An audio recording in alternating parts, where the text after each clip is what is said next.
Did you know the biggest factor for a hardware product success or failure is understanding the cash flow? First, your company needs to understand the cost of goods sold, or the COGS, which is how much you pay for each individual unit. Next, you also need to understand your fixed costs, which includes things like tooling, stencils, non-recurring engineering costs like design work or DFMA work, test fixturing, pre-production samples, compliance, and a whole myriad of other things that you won't necessarily be thinking about. Once these values are actually known though, the hidden killer becomes the payment terms with not only the factory, but also with your customer, leaving you in this limbo in between you paying out and you receiving cash in.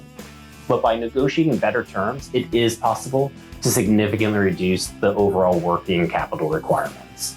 By thinking about cash flow now, you'll not only bring your product to market, but will also be successful in doing so.